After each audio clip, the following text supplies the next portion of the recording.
to Rightside Radio with Phil Williams. It's hard to go wrong when you're on the right side. Rightside Radio. Solid, conservative, and just plain right.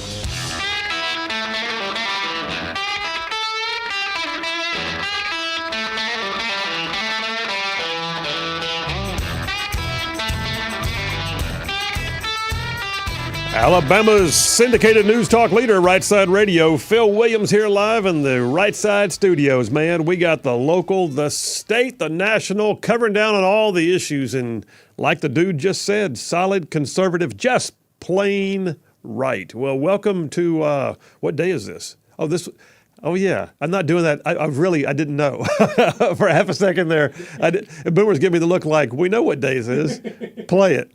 Uh-oh, guess what day it is? Guess what day it is? Mike. What day is it, Mike? Leslie, guess what today is? It's hump day. Woo! Nice. That almost sounded so canned the way I did. What day is this? I didn't know. I was lost there for a second. Until I gave you the look. And then with your finger on the button, by the way, you're like waiting. How you doing? Good. Wednesday. It is Wednesday. It is hump day. It's hump day. Congratulations. You have made it halfway through the week. You are halfway to the weekend already here on this scorching hot day in North Alabama. We're glad to have you with us. Got a great show laid on for you. 2:30 today, which is our we're a little bit off of our usual times to have somebody call in, but we take what we can get when we know for a fact that the congressman is in up there in session. But Congressman Robert Adderholt, the dean of Alabama's delegation, will be calling in at 2:30 to discuss his thoughts on redistricting, where it's headed, how he feels about the new district lines, and what he thinks is going to happen when we go to court. So that's at 2:30. Congressman Robert Adderholt. And then at 4 o'clock, you know what the day is. It's Wednesday, now that I realize what day it is. It's Wednesday. That means 4 o'clock. It's Grand Council with Jeff Poore and Dale Jackson. They'll be calling in. And all that's going on along with an amazing Triple Dipper. So hit it, buddy. The Triple Dipper. 3 stories you've got to know. That's right, the Triple Dipper, 3 stories, 3 themes, if you will, that you got to know as we run today's show. So number 1, right out the gate, district line woes. So it's been a few interesting developments here in the last 24 hours in regards to the drawing of the new district lines. Who's going to be your congressman? How do the congressmen themselves feel about it? At the same time, what's happening with the people who've been protesting? And strange things are happening going towards the court. We'll talk about it. District line woes, that's number 1 on the Triple Dipper. Number 2, man, I told Boomer right before the show, I was sitting there this morning early trying to get the show ready, thinking through the different things, pull a dipper together this, pull a dipper together for that, really struggling for a third one. And I kept noticing, well, there's a situation where someone made a stupid decision in government, but it's just one decision. Oh, there's another one over there.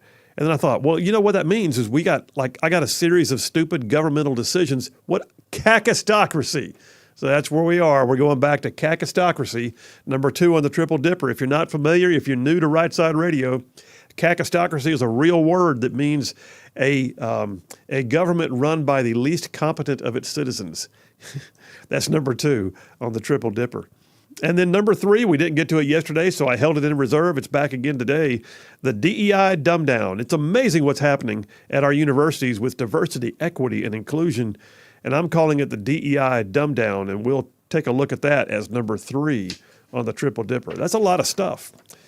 But let me jump over to my comments, my opening monologue with the Right Side Way. And by the way, just a reminder, our new friends on the show, Southern Immediate Care, a chain of clinics all across North Alabama, Anniston, Attala, Gadsden, multiple, like 5 locations in the Birmingham area, with more to come, I understand. Anyway, Southern Immediate Care is a sponsor daily of the Right Side Way. All right, so here's my deal. One of my favorite actors has always been Jimmy Stewart, just a class act. And he was a classic actor himself, and they don't make them like him very often. I mean, he could play any character, sort of like an any man kind of guy. And in real life, he was the same, a genuine guy. He was a veteran of World War II. He left Hollywood to go fly, and he flew B-24 Liberators, and he actually became a unit commander in the Air Force Reserves after the war. He stayed in despite his Hollywood career. He rose to the rank of general. He's actually one of the few men who flew a combat mission in World War II, Korea, and Vietnam. He made some great movies along the way, but there's just one that seems like really odd, and maybe you've seen it. The movie was called Harvey. It came out in 1950. So Stewart played the lead character, a nice but eccentric kind of guy who told everybody and walked around town pretending that his best friend was a 6'3" white rabbit named Harvey. He and Harvey went everywhere together.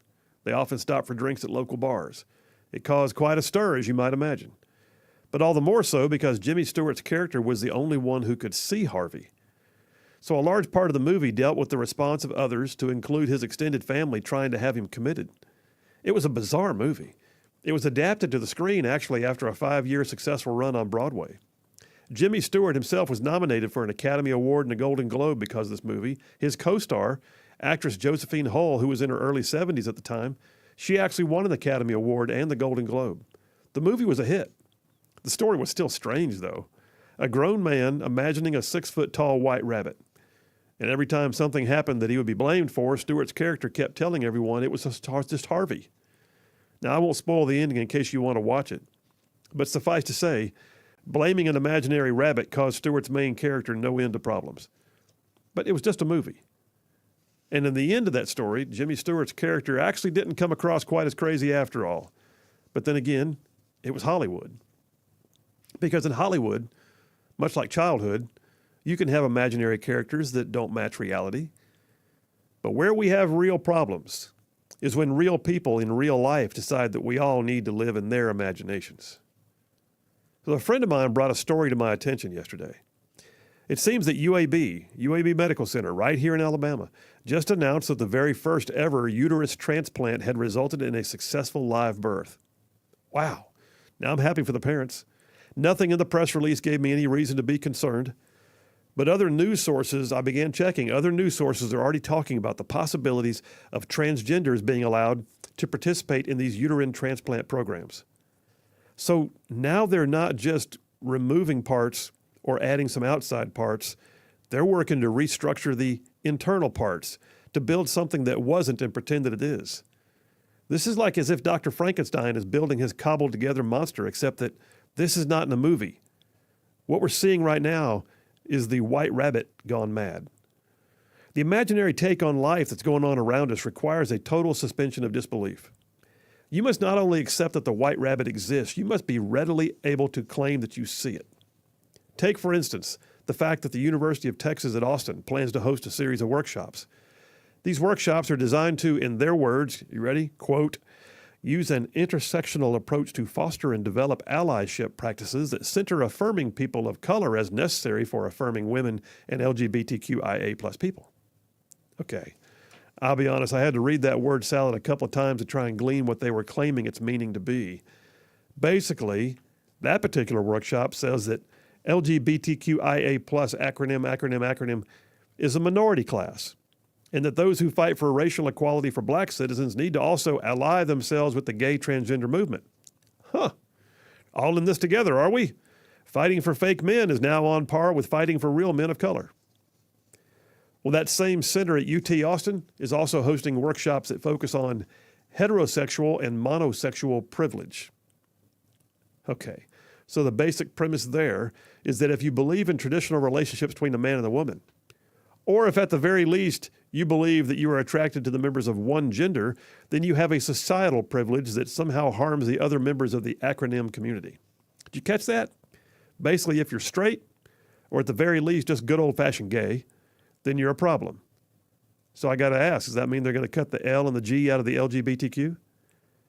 The workshops go on, though, to teach you all sorts of new and special made-for-victimhood verbiage, like transmisogyny, which is defined as the intersection of transphobia and misogyny that systematically targets trans women. Dudes. Or misogynoir, which is allegedly the intersection of racism, anti-blackness, and misogyny that black women experience. Or just simple sexism, which has now been reimagined as the systematic, institutional, pervasive, and routine mistreatment of women and femme people of all genders. Femme people.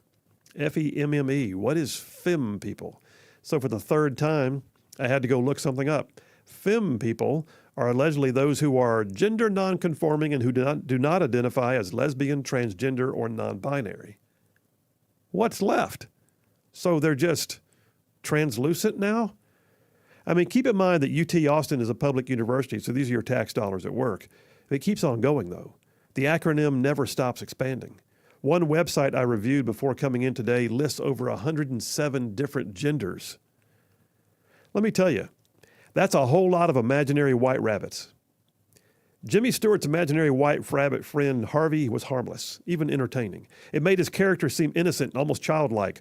When we were kids, we probably fought imaginary bad guys, played with imaginary friends, but like Paul said in his letter to the Corinthians, when I was a child, I spoke as a child. I understood as a child. I thought as a child. But when I became a man, I put away childish things. All right, but in the world in which we live right now, we're being bombarded by people who want us to believe that their white rabbits are real simply because they say so. They live in a world of imagination, and it's both maddening and very sad all at the same time. You see, adults are supposed to grow out of their immaturity and naivety and irrationality. Pretending that something is other than what it is does not make it so.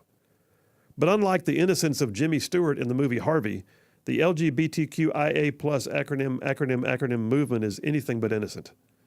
There's a vitriolic streak in the middle of it. You will believe what I believe or I will make you pay. You will help me to become what my imagination says or I will lash out at you. You will help me to cobble together my grievances to make someone pay for my alleged victimhood. Or, you will use the world's finest medical systems to build me a false appearance so I can be sort of like what I see in my mind. And just like that, children are mutilated for life, and men participate in women's sports and women's beauty contests. Tax dollars pay for workshops that define traditional and very real heterosexual relationships as the archetype of oppression, lording their privilege over the lives of the ever-expanding list of gender identities that no one even knew were a thing 5 minutes ago. I got to tell you, this is not healthy. This chasing after white rabbits, it's not real, and it is not healthy. Mature societies do not do this. We cannot simply say that what is not real is real and expect that society is going to get on board and celebrate. This is not healthy. It is strikingly faddish. And we need to bring this ugly fake world to a close and bring some healing and restoration to those whose lives have now become enslaved by the belief that their white rabbits are real. And that's a wrap for the Rightside Way. Well, it's true. I mean, I look at this and think, okay, the movie, yeah, it was entertaining. It was cute. It was kind of funny. You know, the idea that we're looking at a big 6-foot white rabbit, only he could see it. That's funny. It's not funny in real life when someone says there's 107 genders and you just have to get on board. Or we're going to mutilate that child and make him something he's not, and it's going to be okay. Or we're going to transplant a uterus into a man's body. Wow, that'll be cool. Not really. These white rabbits, they're dangerous for society, in my opinion. Phil Williams, Rightside Radio. Y'all stay tuned. We will be right back.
And we are back. Phil Williams, Rightside Radio, solid conservative and just plain right. Saving the world one soundbite at a time. I got a few text messages already. The text lines are indeed open. You want to text in, it's 833-687-4448. That's 833-68-RIGHT. Let me grab a few of those, and then I got two breaking news stories that I'm going to touch on real quick before we go to the top or the bottom of the hour break. By the way, coming up at 2:30, when we get back from the break, Congressman Robert Adderholt will be calling into the show, and we'll chat with him about the new district lines, which, by the way, he's my congressman. I have been in Adderholt's district now for, long as I can remember. But the reality is I am now slated to be in District 3. I just want to hear his thoughts. When you're used to working with people, working for people, being at all their events, you know people personally in all the communities, and suddenly it changes. It's a little weird. Text lines, let's see what I got here. Brian from Huntsville, he says, man, oh man, the Hassenpfeffer, I could make it with a 6-foot rabbit. What's that? That was a Bugs Bunny. Cook, where's my Hassenpfeffer? I don't know why I remember that, but I do. John from Huntsville. Phil, awesome monologue. After seeing breaking news on Hunter Biden this morning, I think you should do a mini dipper titled Plea Deal or No Plea Deal. John. I'm going to talk about it here in just a minute, as a matter of fact. If I can get through these, let's see here. Jeff from Green Hill, Alabama. I remember when the push for gay rights started. Now look where we are. There's no end to it. I know the acronym keeps growing, Jeff. There's a new initial. Pretty soon they're going to use up the whole alphabet and have to start doing like extra letters. And I don't know what they're going to do then. Do it in Morse code. I don't know. Leanne from Huntsville. In light of Hunter's court debacle today, Biden should definitely drop out of the race. I also think Trump should drop. We can just pit Newsom against whoever does best in the Republican primary. Oh, and get rid of Ronald McDaniel while we're at it. Leanne's got opinions. JT from Lacey Springs, White Rabbits, says, sadly, there is one in the White House and everyone can see him. Oh, wow. So, yeah, two breaking news stories. You heard some things alluded to right there in those text messages. So one breaking news story is that Hunter Biden had that sweetheart plea deal where he was going to plead down to misdemeanors and sort of get a waiver on the issue of whether he filled out his, the misdemeanors are going to be on tax evasion, and the complete, pass was going to be on lying on his forms to purchase a firearm. Well, it fell apart today. So he was prepared apparently to go into court and plead guilty, knowing that he had a plea deal that was going to be no jail time, hardly anything on his record but misdemeanors, and move along. It was a slap on the wrist. Something happened. So he went to court today. The plea deal fell apart. The judge said that there was too much there with regards to the fact that the prosecutor said that Hunter is still under investigation, but declined to say for what. And the judge said she was not going to accept a plea deal, leaving Hunter Biden with no option but to plead not guilty, getting no plea deal. He now faces either A, new negotiations, or B, he's going to go to trial. And he's going to go to trial on potential felony charges. So there's that. The other thing that just happened, it's up on the screen right now again. Mitch McConnell appears to have had some type of a health event, and it happened while he was on camera. He literally went to the podium like you often see out in the hallway near the Senate chamber, and he was surrounded by other senators. The press was there in a gaggle, and he started talking, and then all of a sudden, he just locked up. And I mean, went catatonic. Stood there, but couldn't talk, couldn't blink, just stood there gripping the podium, and it went on for a good 30 seconds. You can see the other senators finally realizing something was happening. He's 81 years old, by the way. There's no history of epilepsy that I've heard, but an aide is now saying he felt lightheaded and had to step away. That wasn't lightheaded. If it was lightheaded, he should have said, would you excuse me for a second? It was as if he didn't know where he was for a minute. And there are some that are concerned that perhaps it was a version of a seizure. Not all seizures are tremors and body shaking. Some are just pure blankouts. And then, or did he have some type of a mini stroke? I don't know. Pure speculation. All I'm saying is Mitch McConnell, 81 years old, you have to look at it and go, maybe it's time to move on, bud. All right. Phil Williams, Rightside Radio. We're coming right back to conversation with Congressman Robert Adderholt. Y'all stay tuned. We'll be right back.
And we are back. Phil Williams, Rightside Radio. Solid conservative and just plain right. Covering down on some major ground across the northern half of the most beautiful state in the nation. That would be this one. That would be Alabama. And I mean to say, this show, we send our signal like way down south of Birmingham and up north of Huntsville, Tuscaloosa, back to Gadsden, parts of Georgia, Tennessee, and Mississippi.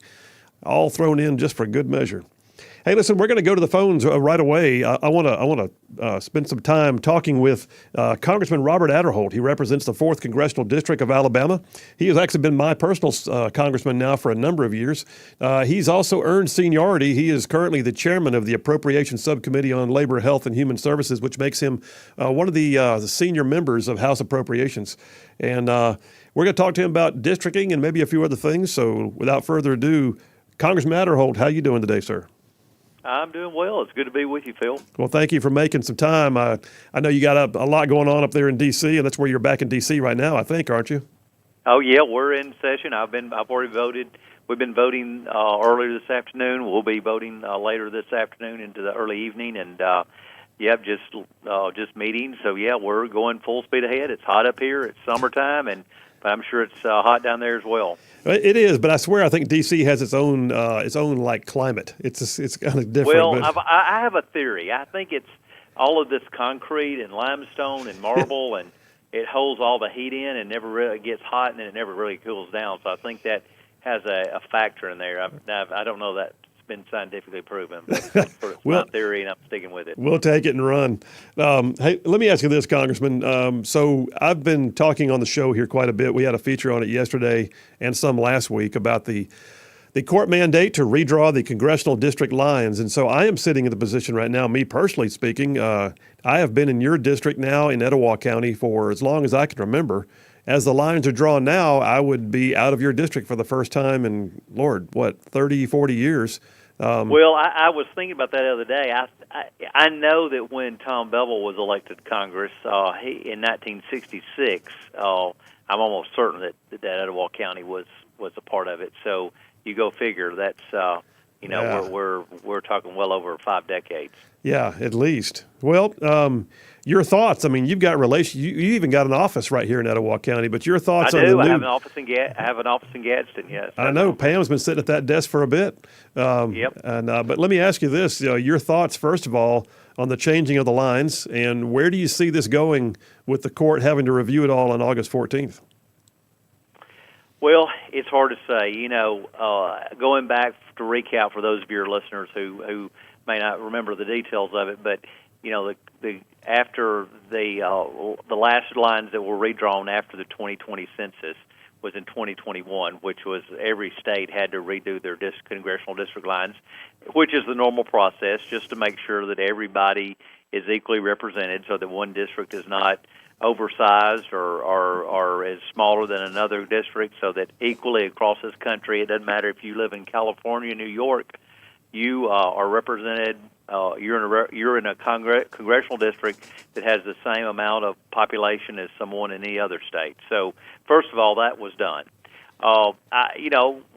They worked on the map. They passed it. I think everybody thought it was a good map, but there was this pending lawsuit about whether there should be 2 minority districts in the state of Alabama, and so obviously we have one African American district in the state of Alabama, which is the 7th district that Terry Sewell currently represents, and if it were to be, if you were to change it, 2 of the 7 then would be African American. Now the court, when they came out with this ruling back, probably about a month and a half ago or 2 months ago, they said that there has to be also an opportunity district for African American to be elected, because obviously in the African American district, on the 7th district, I want to say it's about 58% African American is what has historically been, and of course that assures that an African American are represented, that they are not, and I think that goes back to the Voting Rights Act, that they have to be represented, and certainly that's been the case for the last several decades. However, this lawsuit's coming in and saying now there has to be another district that at least the African American community has an opportunity to be elected. And so that's what this all was about, and so they were trying to draw another district. The district that made the most sense of doing that was down in the southern part of the state, was in the 2nd district that Barry Moore currently represents.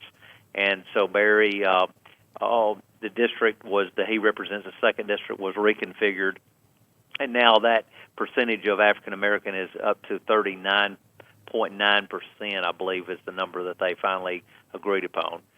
And so that's sort of where we are. But obviously, when you start shifting counties around and population around, which they did in that case, it has a domino effect on other districts. Right. And that's what we saw from the 4th district that I represent, because just because you change something in the southern part of the state, there's only 7 of us who represent the state, so you've got to have equal representation.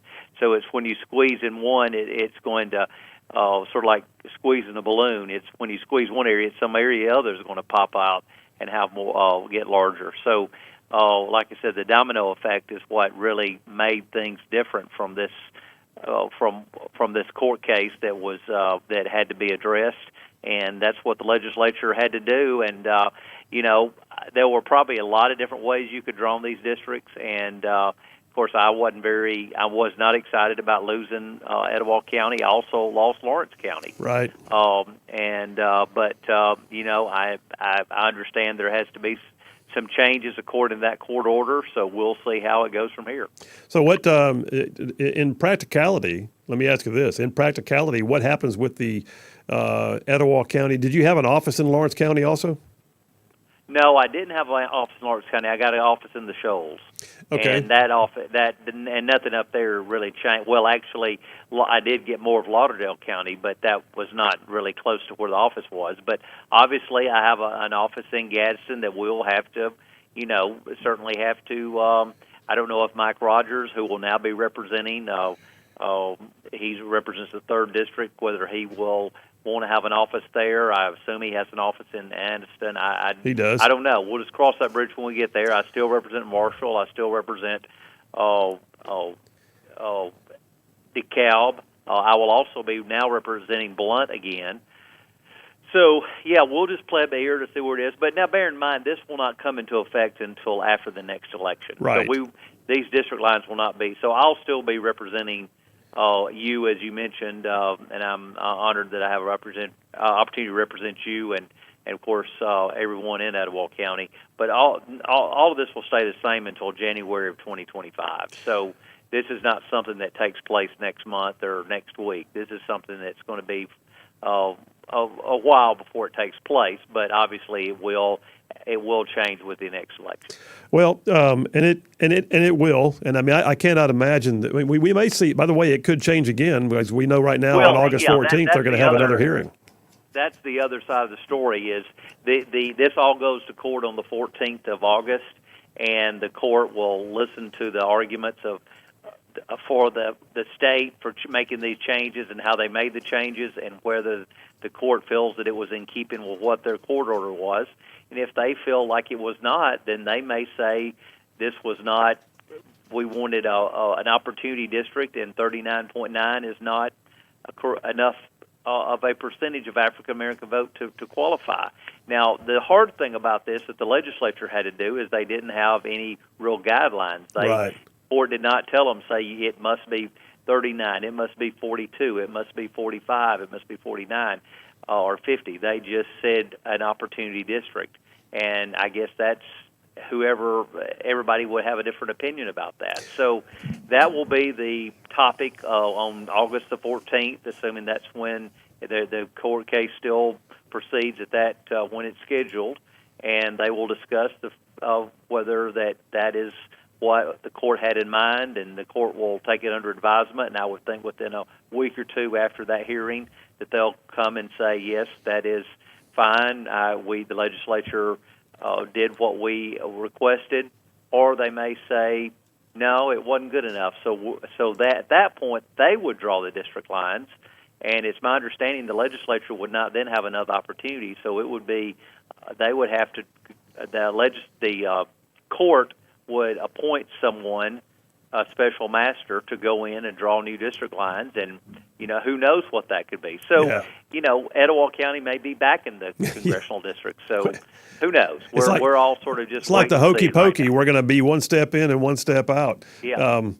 Well, we'll wait and see. The bottom line is you are the current dean of the U.S. delegation for Alabama, if I'm not mistaken, the senior member of the Yeah, I congressional am. delegation. I'm dean of the House delegation, and now since Senator Shelby is retired, I'm actually now dean for the House and the Senate for the Alabama delegation, and so honored to represent the 4th District, and thankful that I have an opportunity to work on issues and stand up for the values and the principles that I think Alabamians believe in, and same issues I believe in. Well, and I appreciate that, and I certainly agree with you, and I share that sentiment. Hey, let me ask you about. Tell you what, we got about 2 or 3 minutes left, Congressman. Let me switch gears entirely. I asked your permission before we went on the air just to make sure you're good with me bringing up a topic.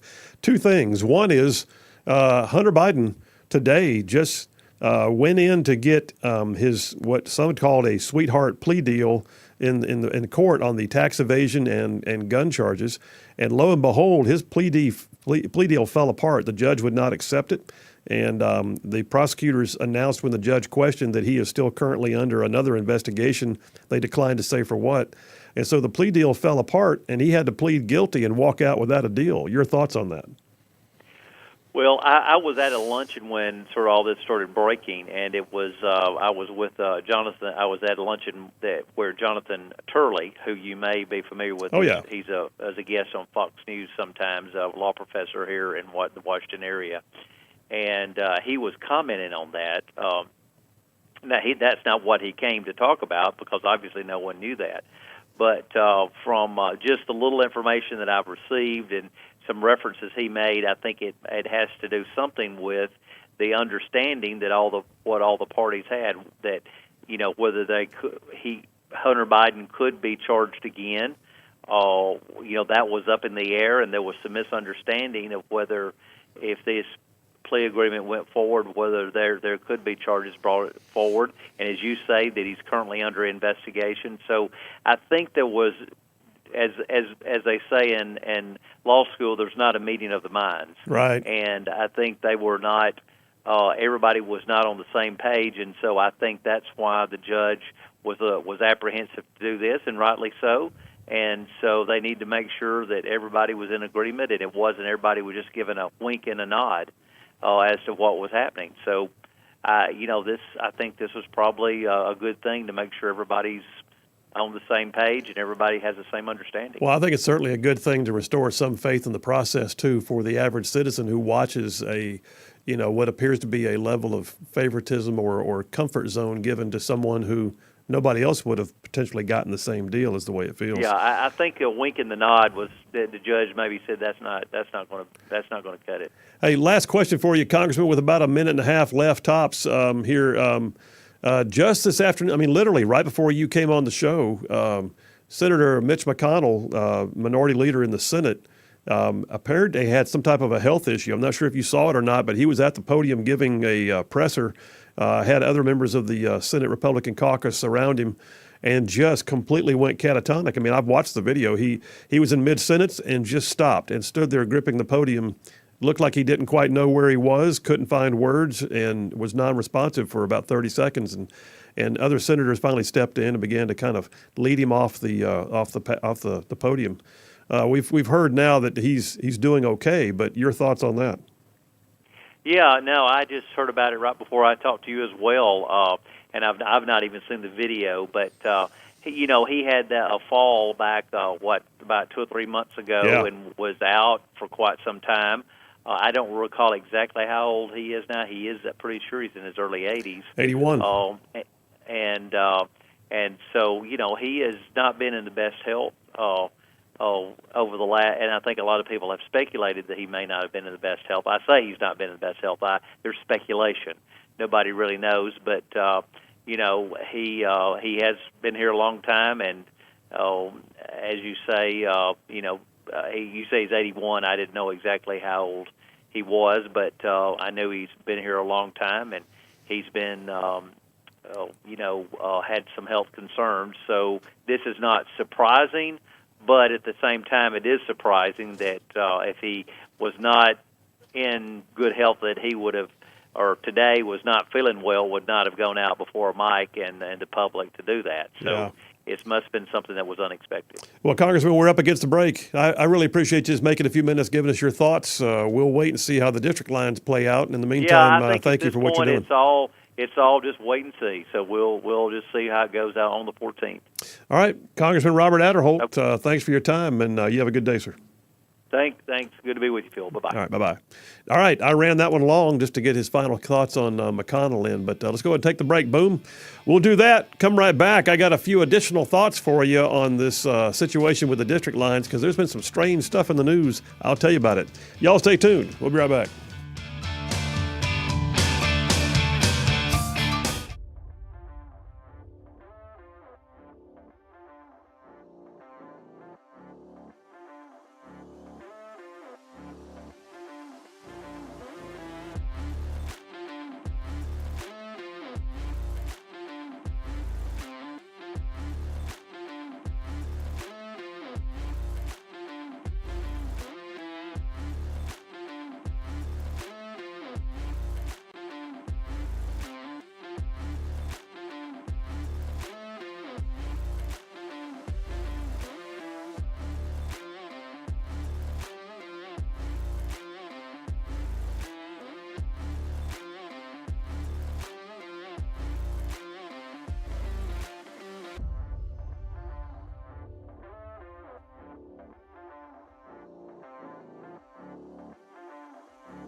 And we are back. Phil Williams, Rightside Radio, solid conservative and just plain right, making common sense a superpower.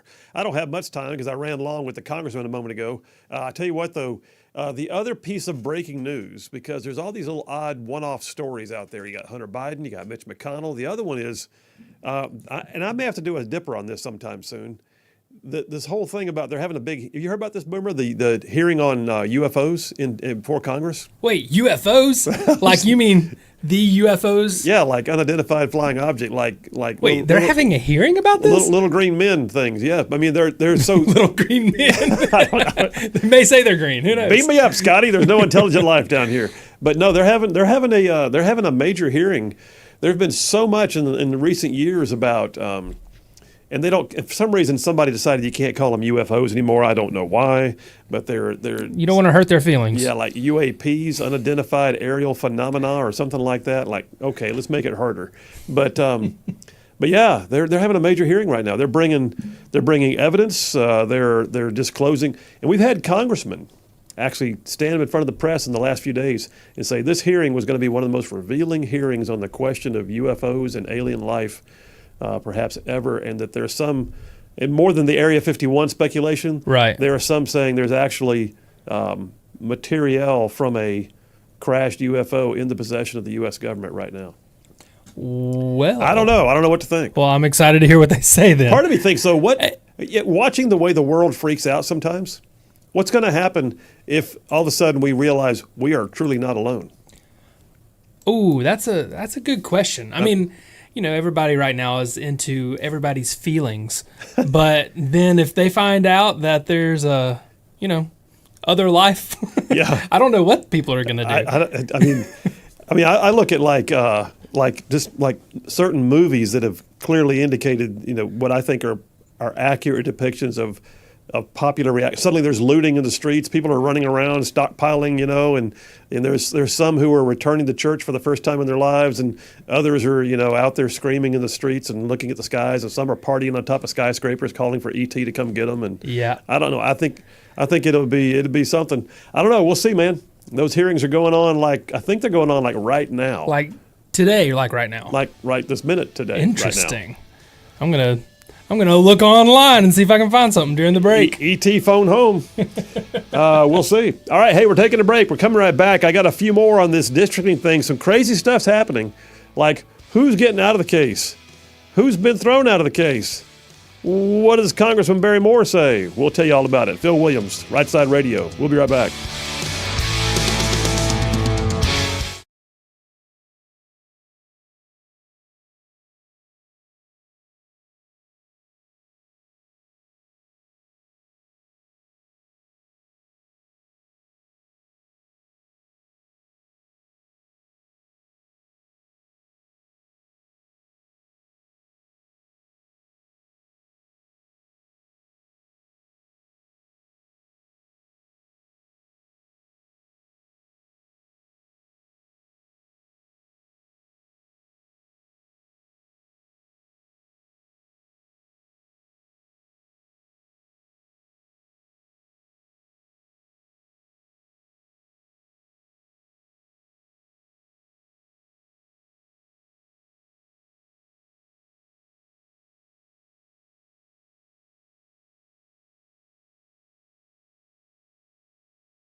You're listening live to Rightside Radio with Phil Williams. It's hard to go wrong when you're on the right side. Rightside Radio. Solid, conservative, and just plain right.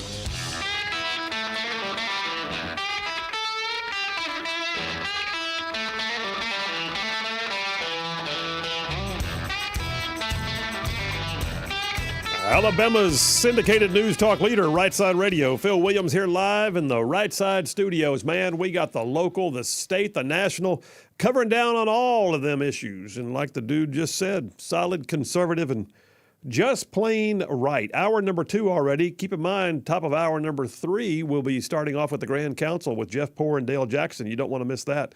Hey, let me jump over real quick. I just got a traffic alert. Thank you to Caitlin in Huntsville, my daughter, by the way. I'll just go ahead and say that. Just sent me a quick update, WAFF out of Huntsville for our Huntsville drivers. There's a crash on Research Park Boulevard near University involving a dump truck that has impacted traffic. So police are saying that all southbound lanes and 2 of the northbound lanes inside of Research Park from University to Bradford are closed.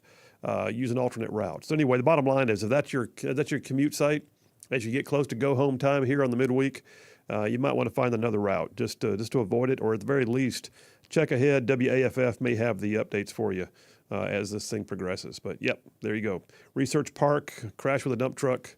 You don't want to do it.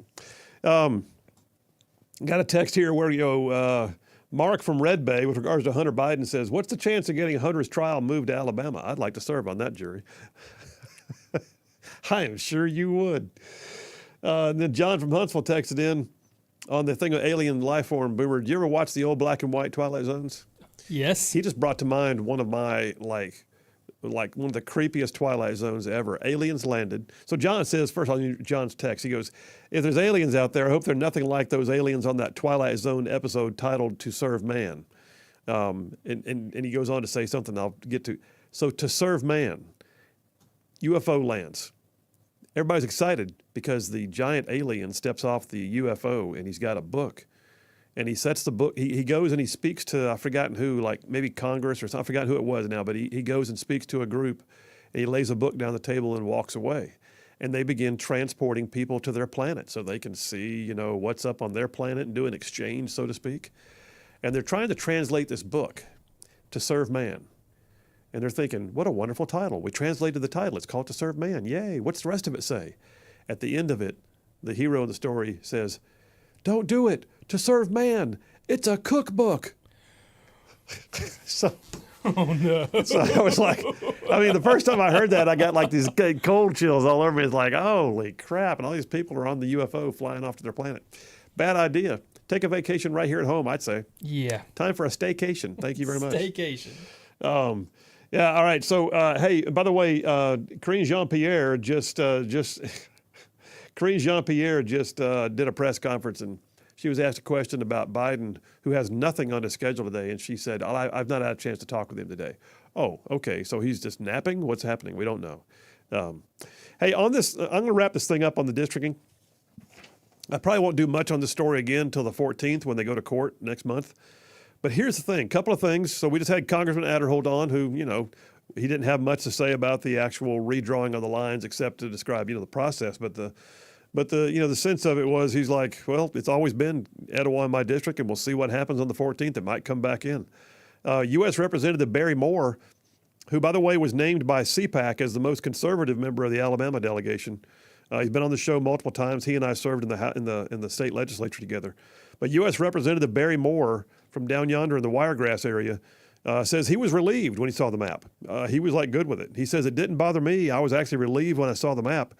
I think we've done a good job. I think the people will choose us.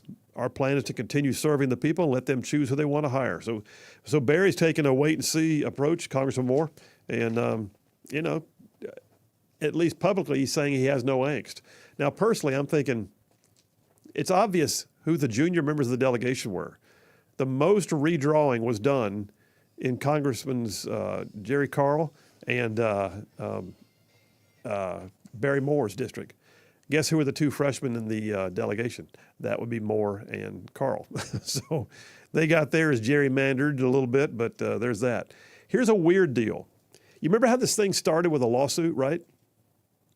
The plaintiffs filed suit against the state of Alabama saying the maps that were currently in existence didn't allow enough black representation in certain districts.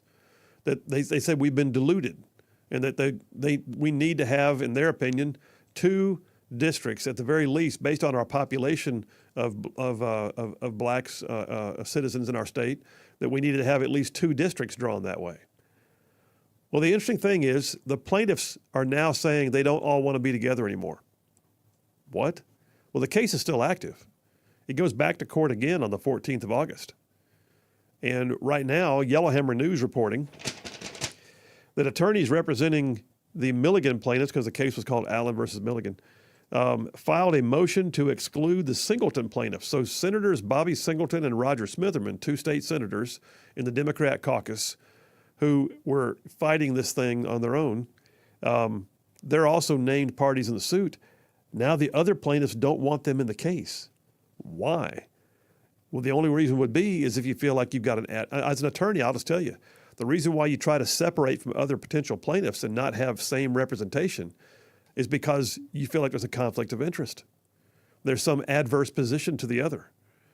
Well, right now what they're saying is there is a sense right now that the rift among the plaintiffs could involve the fact that the Singleton plaintiffs promoted one theory that kept counties intact, whereas the other ones just wanted to draw them just willy-nilly.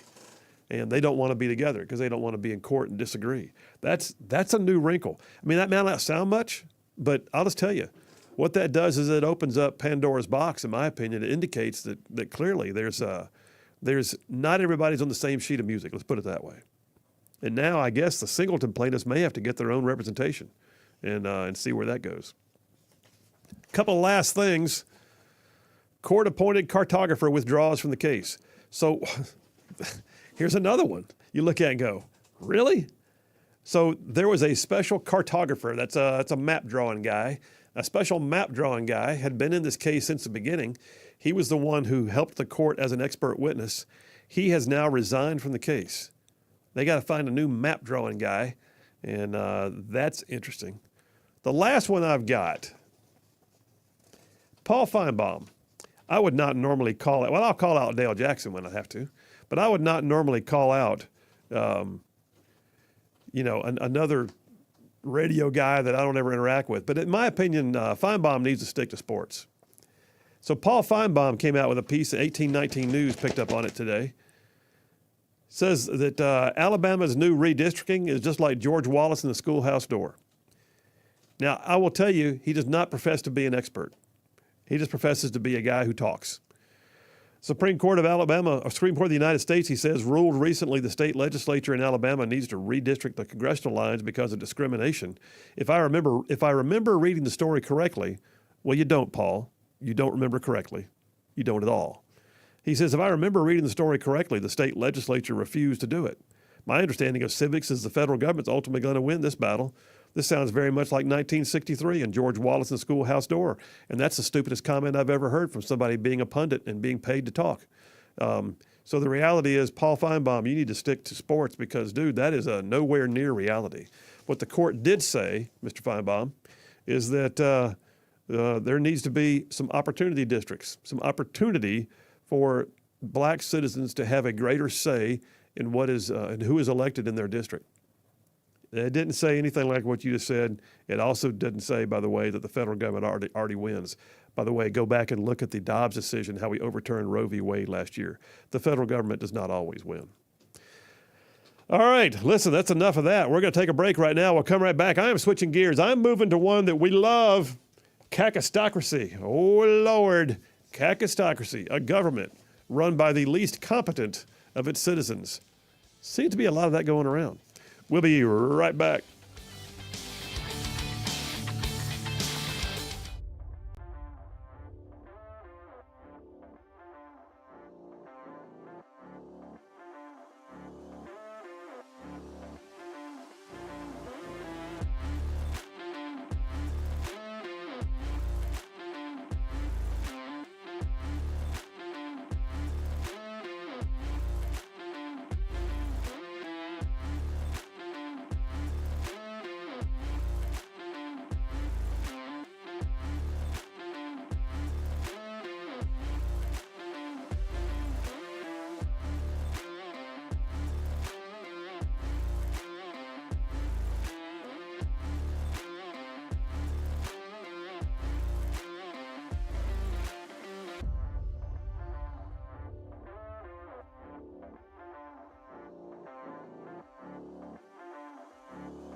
And we are back. Phil Williams, Rightside Radio, solid conservative, just plain right. Saving the world one soundbite at a time, making it cool to be a conservative. Hey, I'm going to switch gears now. We're moving to the next part of the Triple Dipper. You may recall, those of y'all that are new to the show, just listen. There's a vernacular, there's a vocabulary, there's a loquaciousness about this show. Sometimes we have terms that just get stuck in the lexicon. That's a whole lot of good Scrabble words, by the way. But all I'm saying is this.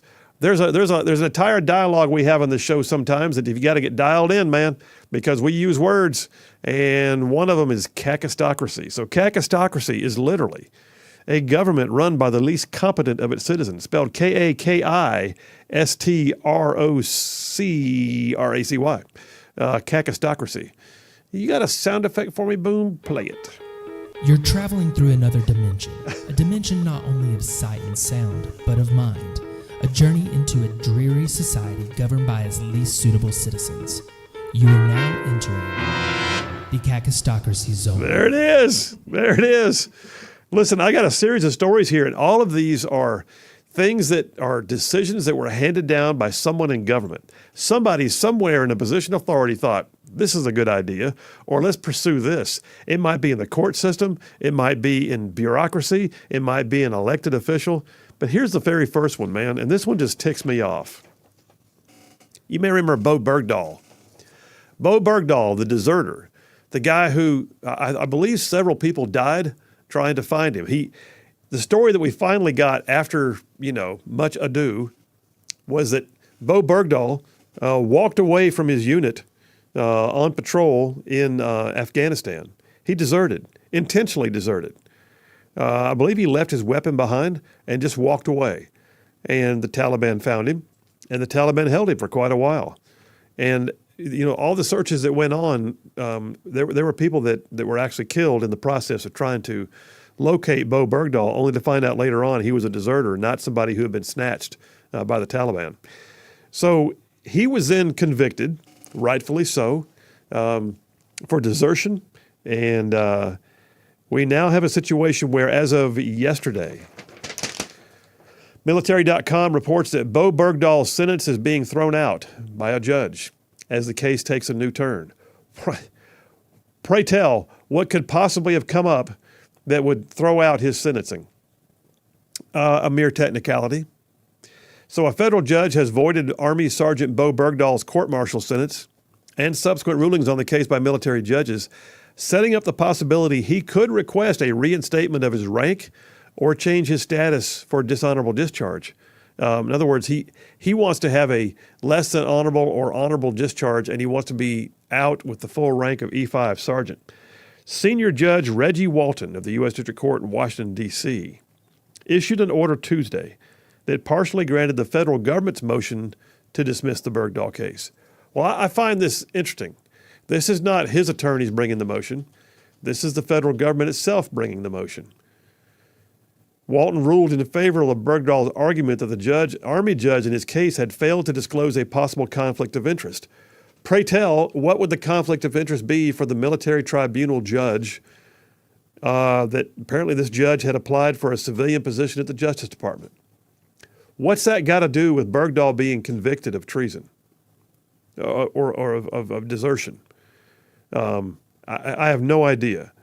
He was convicted. He actually pleaded guilty. He did. He actually pleaded guilty to desertion and misbehavior before the enemy, and people died because of it.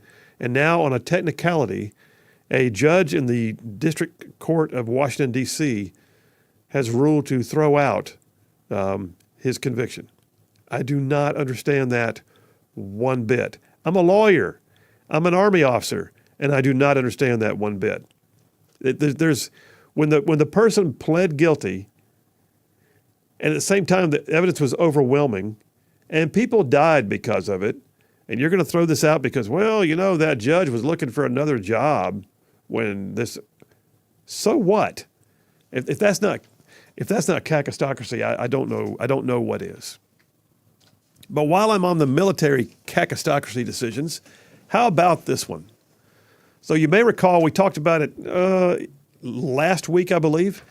The pullout from Afghanistan was such a debacle, such a horrible situation, so embarrassing on the world stage. But more than that, it caused the death of 13 of our U.S. service members, Army and Marines. 13 died by a suicide bomber, along with, I believe, like hundreds of injuries and deaths among the Afghan population that were gathered around that gate, Abbey Gate at Kabul Airport. Well, Representative Corey Mills of Florida, a Republican who's an Army veteran, is described himself as being enraged to learn that the Department of Defense placed a heavy financial burden on one of the 13 families by making them have to pay out of pocket for their daughter's body to be sent to Arlington Cemetery. What? Yes. So a staggering $60,000 for what reason I don't know, to transport her from her home state of California to Arlington, which the congressman says typically our fallen heroes are flown back home for a solemn service and then laid to final rest at Arlington Cemetery with the utmost respect and honor. It's an egregious injustice that grieving families were burdened to shoulder the financial strain of honoring their loved ones. This must be rectified. Basically, there was some tweaking in the NDAA last year that changed the language that allowed the Secretary of Defense to, have the discretion to make the families pay for it. And what did they do? They made the family pay for it. Can you imagine this? Your daughter is a Marine who dies at Abbey Gate, one of 13 people needlessly wasted by ineptitude. No one takes accountability. Your daughter is sent home in a flag-draped casket to your hometown in California. You have a service, and then you understand she's eligible for burial at Arlington Cemetery. But the DOD says, well, that's on you. $60,000. Now, luckily, praise God, some nonprofit who's unnamed in here, a nonprofit organization stepped in to help cover that cost. Now, I'm just telling you, folks, that's just like layers of wrong. Layers of wrong. That is kakistocracy at its most epic level. Never should happen that way. And I just, I am sorry that it happened. And I wish I knew who the nonprofit was, and I need to dig around and try to find out, because to me that's, and the Pentagon, by the way, story came out yesterday. The Pentagon did not immediately respond to a Fox News request for comment. Doesn't always mean they're trying to hide it. Just may mean they didn't have a chance to get back to them before the story went to print. But doesn't look good. This is the kind of thing where you find an answer and you find it quick. And what we have there is the Gold Star family for Marine. Let's see, she was a Marine Corps Sergeant. Marine Corps Sergeant Nicole G. They were forced to find funding up to $60,000 to have her taken to Arlington Cemetery so she could be buried with the honor she deserved. Not right. Not right. Kakistocracy. We get back from this break. I'll keep kakistocracy going for a bit. I got stuff here like, did you hear who was actually working for the guy that investigated Hunter Biden? Did you hear about the school board meeting in California in Chino where they threw out the state school board official? Did you hear about reparations and whether or not somebody should be bailed out for paying reparations? Ha! All right, kakistocracy abounds. Y'all stay tuned. We'll be right back.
And we are back. Phil Williams, Rightside Radio, solid conservative and just plain right. Covering down on some major ground across the northern half of the most beautiful state in the nation. Most beautiful, Alabama. And I'm talking about this show goes like way on down south of Birmingham and up north of Huntsville, Tuscaloosa, all the way back over to Gadsden, parts of Georgia, Tennessee, even Mississippi, all thrown in just for good measure. I am in number 2 of the Triple Dipper, Kakistocracy. I just had a text over here from David from Huntsville. Says, you had to ruin my day by telling me about Bergdahl, purposeful spell. Oh, he called it Birdahl, being let out on a technicality. We'll see how it plays out, man. I got a caller on line 1. Is that Sparky? Sparky from Harvest. How you, brother?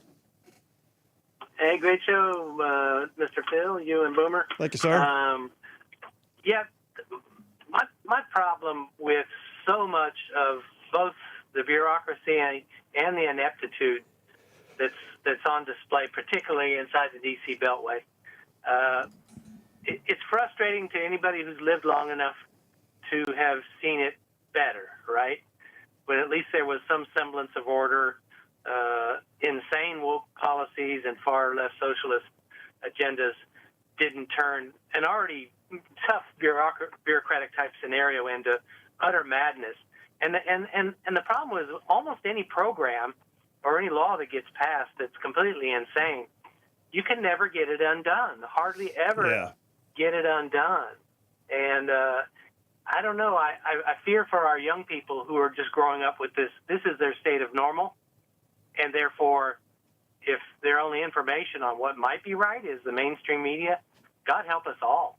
I mean, yeah, or Instagram. They get their news from TikTok. I mean, you're right. Here's something for you to look up, and I know you're interested in all facets of the law. I have a little bit of land. I enjoy marksmanship shooting. I'm not very good, but 22 caliber, right? And so I want to make it quiet for my neighbors who live across the creek, and look up what it takes to get a suppressor. Oh, yeah. Lawfully and legally, and your $200 tax stamp and your months of waiting and the expense of all the other stuff. It is a bureaucratic nightmare that started in the 1930s during the grease gun and the Tommy gun Al Capone days. The laws that were passed at the time to outlaw owning a submachine gun, a Tommy gun, were also thrown right on anything resembled a silencer or a suppressor because at the time that was associated with gangsters.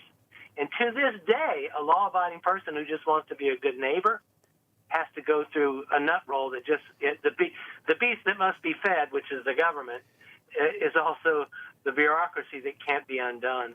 Yeah. And boy, if we got a conservative majority ever again in the D.C. Beltway, if they could put that near the top 20 list to undo that nonsense, I'd be all for it. I'd love those people forever. That'd be huge. But the National Firearms Act is like you said, it's one of those things that once it's in place, it's almost impossible to unwind it. It had no sunset clause on it, and you're right. There is nothing about having a suppressor that ought to be something that is.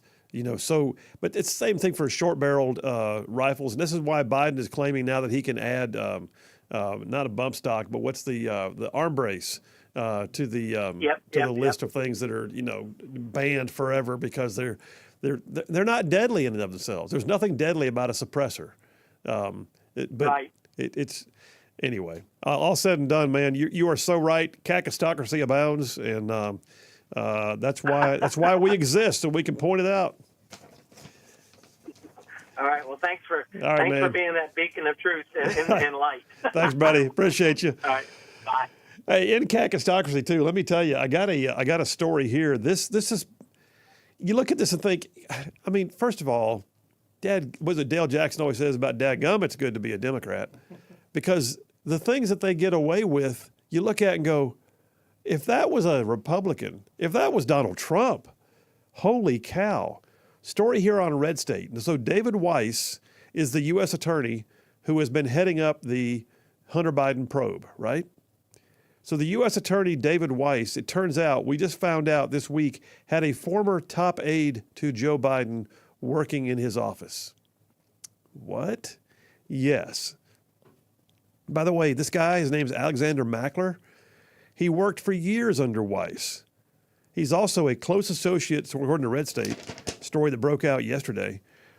Close associate of the Biden family appears to have spent years working in the Delaware U.S. Attorney's Office, and that's, by the way, that's during the whistleblower time frame. But he also served as press secretary in Joe Biden's Senate office. Later, he was legal counsel in his vice president's office. Mackler also managed the late Beau Biden's successful campaign for Delaware Attorney General in 2010. Mackler also served on the Biden-Harris transition team in 2020 and helped the Biden administration create the blueprint for its own Justice Department. And even more nefarious is this guy Mackler apparently has a close relationship with Hunter Biden, even referred to him in emails as Hunter Biden, my brother. That guy is working in David Weiss's office, the same David Weiss who's been investigating Hunter Biden. The same David Weiss, by the way, who somehow or another we found out that Hunter Biden was tipped off more than once that there was going to be something taking place. It's just you just look at this and go, man, there's layers of wrong in that. All right, here's one though that'll encourage you. All right, those of y'all that are saying, Phil, you got to have a good story. I do. Hang on. Kakistocracy may abound, but every once in a while, reality just sets right in. I love this story. The Daily Signal has it, July 25th, yesterday. So let me set the stage for you. Out in Chino Valley, California, there's still Republicans that are conservative out there. I mean, there's still Republicans everywhere, but there's still conservatives, which is not always the same thing, actually out there in California. Our second biggest audience for the longest time on our podcast has been California. Well, so here's the thing. You got a local school board in Chino Valley, California, and they are not happy with the idea that California has set itself up officially as a kakistocracy to be the sanctuary state for transgender children. In other words, if you're a kid in California, the law says, hey, parents don't have to know anything. Hey, the state can actually take over if the parents won't affirm you in your gender identity. This local school board, they're saying, not on our watch. And so the local school board convened for the purpose of passing a resolution claiming that they would not do that they require that any so-called gender identity had to first be approved by the families. Well, okay. First of all, I don't want to see the kid affirmed in the change anyway. But at the very least, they're recognizing the parents have a say here. So what happened? Well, the state superintendent, a guy named Tony Thurmond, showed up at the board meeting, trying to muscle his way in, trying to stop the board from considering this policy, shouting from his own seat, a state official shouting from his seat, got up to speak, told them that they shouldn't do this and they had no right to do this and didn't they understand their business. And one of them said, this is not your meeting. You don't get to come and dictate how a meeting is run. Another one said, you tried to blackmail us with a letter and we're not standing for it. Thurmond left the podium and then turned around, though, by the way. Remember how conservatives' parents were being labeled as like reckless and domestic terrorists? This Democrat liberal from the state headquarters then turns around and goes back to the podium, began speaking again out of turn, refused to leave. They called security and had him ousted. They had security out. He basically was thrown out on his ear. And I love this. And by the way, this is something that happened just in the last few days. It's not getting the national press, but it should because it's a righteous story. All right, last one before the break. I'll just tell you this. These states out there that are talking about reparations, story here on justthenews.com. Came out today. Texas GOP rep Brian Babin, Congressman Babin from Texas, he's pushing for legislation that says, all right, some of you guys out there, you decide you want to pay reparations, cool, that's on you. You will not ask for government bailouts. California is in the hundreds of billions in terms of the price tag for their reparations plan. Congressman Babin says, This is something that needs to be done because these states want to give reparations on the basis of skin color and slavery that happened 160 or 170 years ago, and then they're going to expect the federal government to bail them out. With a legislation called No Bailouts for Reparations Act, introduced last month, it has 13 co-sponsors. It's not going to go anywhere. I'll just tell you right now, it's not. He admits it's not going to go anywhere. It may be somewhat symbolic. He hopes to get it through the House at the very least. It's not going to have a snowball's chance up in the Senate. But I'll just say, that's a great point. You watch. It's all good when you can claim that you're going to give away money when you know the big government will write you a check to replace it. No harm, no foul then, right? What if it's on you? What if you want to write the check, but you're stuck with the results? Well, that's the way it should be. It's called leadership. All right, Boomer, we're going to take a break right now, brother. We'll do that right now. We're taking the break. We're coming right back. Put a lid on Kakistocracy.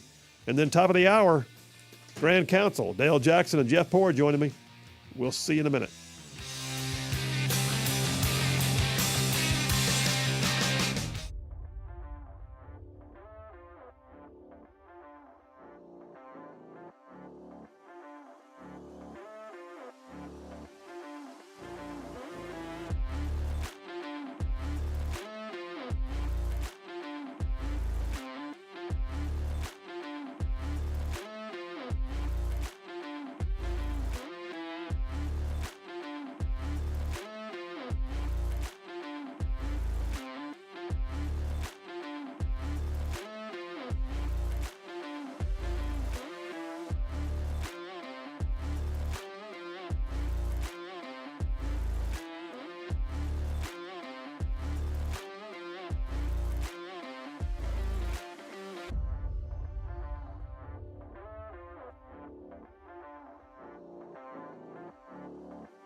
And we are back. Phil Williams, Right Side Radio. Solid conservative and just plain right. Making common sense a superpower. Hey, listen, top of the hour, you're going to want to stay tuned. We've got the Grand Council with our buddies Jeff Poore and Dale Jackson. We'll be on the air together here in about 15 minutes. And let me just tell you, too, before we go any further, during those breaks, you hear those ads playing? Those ads playing are part of how Right Side Radio stays around. So if you like this show and you own a business and you've been thinking about advertising and you think, man, those guys got it going on, and you want to align your business with our message, we'd love to have you. There's a way to do that. See, we're a standalone business. We are not owned by the stations that we're on. We send our show to them. And if you want to advertise with us, you don't call the station, you contact us. And we have the ability to get you on board like right now. You go to our website, rightsideradio.org. That's rightsideradio.org. There's a place where it says advertising and contact. You click on that, send us a message. We will get back to you right away. We would love to have you in the hopper. And we got folks that contact us on a regular basis. And just got some new ones signed up here most recently. Would love to have some of y'all on the team. You want to advertise the Right Side Radio, go to rightsideradio.org. and send us a message. Finishing up this kakistocracy thing, this is at some point, though, by the way, I am irritated. I am mad. I'm fed up with all the Hunter Biden scandals. I really do believe, I honestly do believe, it's not like rhetoric. I honestly believe there is true corruption going on here, that he is due for some jail time.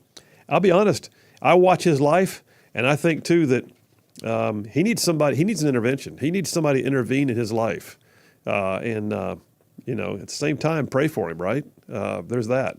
He needs it. So Hunter Biden, though, by the way, is an artiste now. We know that he's amazing. He's burst on the scene. Story here on PJ Media. Hunter Biden puts art on canvas and sells it for big money. So just this past year, Hunter Biden burst onto the artistic scene and overnight became one of the hottest properties in the art world. His paintings going as high as $500,000 each, and generally selling, though, from between $55,000 to $225,000 each. By way of comparison, in 2021, a painting by Pablo Picasso sold for $150,000. So what's that tell you? Well, of course, immediately people are like, wait. You've got anonymous buyers working through a gallery for big money for an unknown artist on questionable talent. Yep. You feel like there's some money laundering, some influence peddling? What do you think? Well, rather than just being called astonishing and suspicious, the article says, what really was going on was all too obvious. It was a scheme. Well, Business Insider magazine made note this past week that the New York Art Gallery had said they were going to keep all of the identities classified or secret, and that there was nothing to worry about. Everybody had been vetted. Oh, okay, nothing to see here, because the art gallery says so. Well, Hunter Biden said he would not be trying to track down who his buyers were. He was going to let it be. Yeah, well, apparently he found out. So at least two of them are now known. One of them has now visited the White House 13 times since buying that picture. Her name is Elizabeth Hirsch Naftali, and Business Insider describes her as a Los Angeles real estate investor and philanthropist who gave $13,000 to the Biden campaign and $29,000 to the Democratic National Committee. And oh, by the way, hosted a fundraiser for Vice President Kamala Harris. And oh, by the way, just got appointed by Joe Biden in July of 2022 to the Commission for the Preservation of America's Heritage. Yeah, nothing to see here. Just a big Democrat donor bringing big money to buy worthless art and getting an appointment and lots of visits to the White House. Funny how that goes. Last one I got here for you in the kakistocracy zone. Transgender inmate reportedly gets cash to undergo his sex change surgeries. There's a worthwhile venture for tax dollars. So you got a guy in Oregon, Joseph Daniel Nielsen. He was sentenced to 24 years in prison for sexually assaulting a little girl. And in 2018, decided he was going to be transgender while in prison. Changed his name to Nova June. Nova June. After submitting a series of petty complaints about living conditions and other filings, he he decided to declare that he was due some gender-affirming care. Now, first of all, this is not what tax dollars should be going for at all. We know that. It's common sense, right? What is common sense in Oregon? Uncommon. So the Oregon Department of Corrections is now providing him with quote-unquote gender-affirming care. He allegedly wants courtesy of the taxpayer. Says the dude is about to get facial surgery, breast implants, and what they call a tracheal shaving to change his voice. So apparently they're not going to remove the parts. They're just going to add a few extra parts. And he's going to be a girl now in prison on the taxpayer dime because kakistocracy. I mean, that's an elective surgery, by the way. Don't try and say, it's affirming. We have to, he needs it because that's who he really is. That's not who he was when he assaulted that little girl. What do you think of that? That's not who he was growing up. That's not who he was born. And if he wants to get out of prison, get a job, earn the money, and go pay for it himself, good on you. The taxpayer should not. The kakistocracy is going to bankrupt modern America. All right, listen, we are going to go to the break here momentarily. Going to come back with the Grand Council. We do it every Wednesday. Dale Jackson, Jeff Poor going to join me. We ping each other with questions. We go around the horn. We don't even know the questions in advance. We just see how we do. Sometimes we agree, sometimes we don't. But we get a hoot sometimes doing it. So, yeah, y'all stay tuned for that. Text messages are going on, by the way, and I got a lot of them. I'm not even sure. We got some catching up to do, remember? There's a few in the queue right now. Kyle from Madison did just text in, though, about that traffic issue. He says one southbound lane is now open on Research Parkway. Cleanup and removal of dump trucks still in work. So if your commute takes you near Research Park and University, you might want to find an alternate route because apparently a dump truck overturned and has closed down multiple lanes, although we are hearing from Kyle, we appreciate it, Kyle, that one southbound lane is still open. That's for our Huntsville listeners. All right, we got lots more where that came from. All I'm saying is this. This is the show. This is the show. This is the show where lots happens. If you miss 5 minutes, you miss a lot. Y'all stay tuned. We got a lot coming. We'll be right back.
You're listening live to Rightside Radio with Phil Williams. It's hard to go wrong when you're on the right side.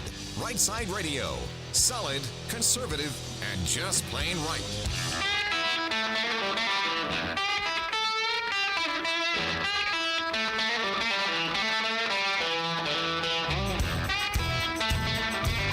Alabama's syndicated news talk leader, Rightside Radio. Phil Williams here live in the Rightside studios, man. We got local, state, national, covering down on all the issues. And yeah, like the dude just said, solid, conservative, and just plain right. All right, well, it's that time. It's Wednesday afternoon, 4 o'clock. That means we go to a segment that we do on a recurring basis.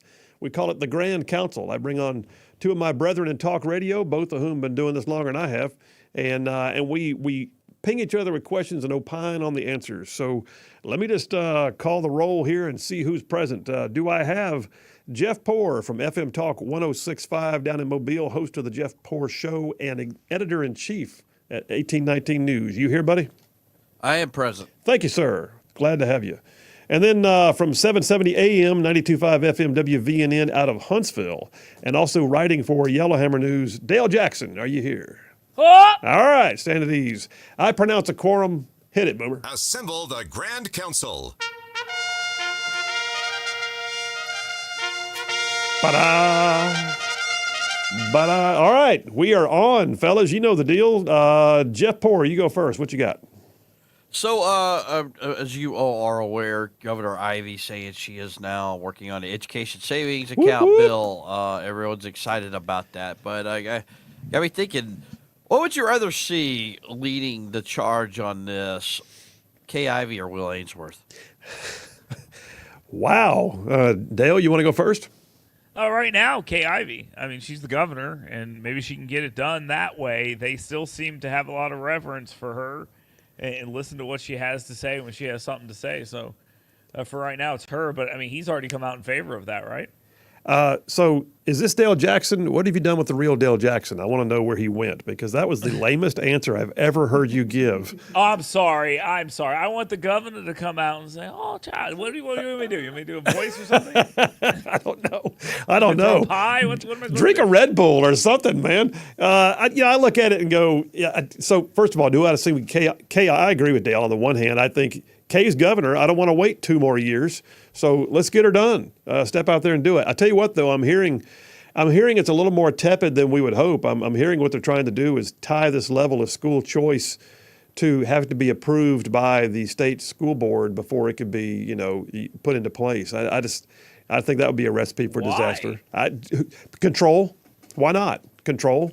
Answer the masses, but don't really give them any control. That's my fear. So we'll watch and see how it goes. Jeff, your own question. What are you thinking?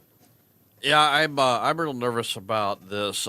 Kay Ivey's sudden interest in doing anything, because at first it was like, well, maybe she's trying to step on Ainsworth's toes or something. Well, why all of a sudden?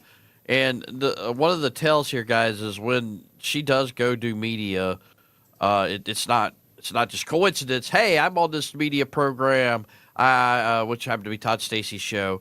I'm going to let this one go. No, this was all planned, I believe.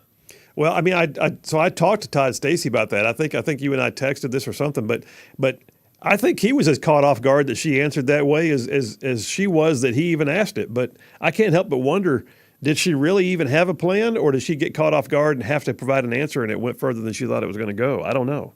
Well, I mean, she said a bill. This isn't like gambling and a gambling commission, or we're going to do everything on education. She said her office was working on a bill specifically. Yeah, that's true. She did. I don't know. We'll see where it goes. All I know is it's a crack in the armor, and I'm hoping that we get through it. But Dale, take the next one, buddy. What you got? Speaking of crack, Hunter Biden shows up there in Delaware, and he says, "Yeah, I'll take this plea deal." And they say, "A plea deal for immunity for everything you've ever done?" "Yeah." And she goes, "No way." And he goes, "Not guilty." Now, help me out here. You're the lawyer. He says, "I did some of these. I'm pleading guilty," and because that's what that is. And then he says, "Not guilty." I mean, they can't obviously use any of that against him in court, but that's a bit of a tell. They've got him at least a little bit dead to right on some of this stuff. Will there be another plea deal made? Will there be? I would suspect so. I think that someone somewhere is going to snatch a knot in his head and say, "Look, we need you out of the limelight. Make a deal," and he's going to have to make a deal that is not just good for him, but apparently, like we've seen from his emails, he makes a deal that's good for his entire family. But I'm gonna bet right now there will be some other return to the deal. But what happened was they got in court, and the judge was not happy with some of what was laid out, and the judge also felt like some of it was not in her purview to make that call. And the judge also asked the prosecution, is he still under investigation for anything else? Will there be potential for other charges? And they said yes, at which point Hunter Biden's team said, no deal then. They thought that he was going to get the free pass on all this stuff. No, there's more coming apparently. So we've not heard the last of this Hunter Biden thing. At some point, I believe he will make a deal. They won't want the grand spectacle of a trial. The question is, will it be as sweetheart as it was at first? Jeff? They're just trying for a deal to pass muster with the federal judge, because both the DOJ and Hunter Biden want this thing to go away ASAP. I guess they played it a little too good to be true for Hunter Biden. But how often do you get the benefit of having the prosecutor wanting something to go away? And that's what's working in his favor. Yeah, your own question, Dale. What are you thinking? I mean, he has defense attorneys apparently on both sides of the table, right? I mean, they're all like Jeff just said, they're all working to get rid of this thing and have it go away. So yeah, that's my thought is there will be another deal right around the corner. I mean, this is embarrassing for him and for everyone else involved in the Biden administration and all that stuff. Although it's just a private situation, it has nothing to do with anything else. But they're making it clear that there are a bunch of other issues here. So this looks bad for him. But how bad? I'm not so sure. Yeah, but here's one thing I will add to it. You don't typically get all the way to the point of walking to the presence of the judge to have a deal blown apart. Usually, it's kind of like going in. You never ask the question of a witness unless you already know what the answer is going to be. So what happened here? So well, that's what's it. Somewhere in here, something got blown up. There is some belief that in the background that the whistleblowers coming out most recently provided new testimony that the judge had not, heard before and felt like there was more to this and was not going to, because the judge had to sanction the plan or the deal and wasn't going to do it. So I don't know, man. More to come, but I agree. I think there's more to come in this plea deal situation. Okay, I got one for you with a couple minutes left here. So you mentioned Ainsworth and Ivy a minute ago. And I don't know if they're at odds right now, if there's a little bit of, Ivy can't run against him again. She's going to term limit out. But still, it's not like that, she's going to suddenly be in campaign mode against him because she just ain't. But there's a whole fuss going on right now about Ainsworth believing that we need a 6-lane I-65 all the way through the state, like a big ribbon of concrete through the state. I don't deny that it might be necessary in some places. We get a lot of traffic, especially during the beach season. But then Ainsworth is calling out hard the fact that Ivy has a pet project, $1 billion for a western corridor through the state that he says is not what we need. Who's going to prevail on this, Jeff? And in the end, I guess for now, if she could get it done, that's the plan is Ivy, because she's going to get the western corridor. But there is I do think we need a 6-lane interstate from Mobile to the Tennessee state line. You look at Georgia, 75, 6 lanes from one end to the other. Same with 75 in Florida. It's Main Street, Alabama, and it backs up. I drive up and down 65 at least 2-3 times a month. It's got problems, and there's no reason that, as Ainsworth says, the priority being $1 billion road in West Alabama should have precedent over I-65. Dale. Yeah, I was going to basically say I was going to kick it to Jeff, too, because this has been one of Jeff's issues as well. Jeff has brought this up a whole bunch of different times. I think him and Ainsworth, I'm not saying they're colluding on it, but they're colluding on this and working on it. And I don't think there's any question about that. But, yeah, I think she's in charge of ALDOT, and I don't see her changing her mind and all of a sudden saying, nope, we're going to do this other project instead. I look at this and think, okay, first of all, you heard it here first, collusion between Jeff Poore and Will Ainsworth. But anyway.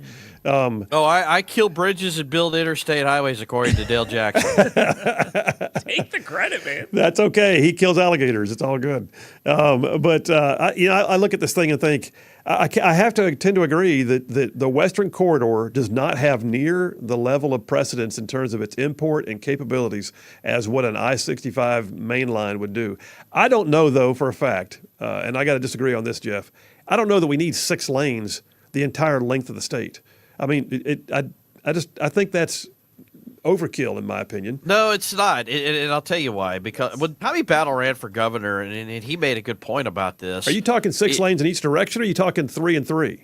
3 and 3, that would be 6 well, lanes. Okay, that makes better sense. All right. Yeah, there's a 6-lane Interstate 65 because then you develop it, and there's all this investment along the way on these interstate exits in Georgia. We just don't have that infrastructure. It backs up everywhere.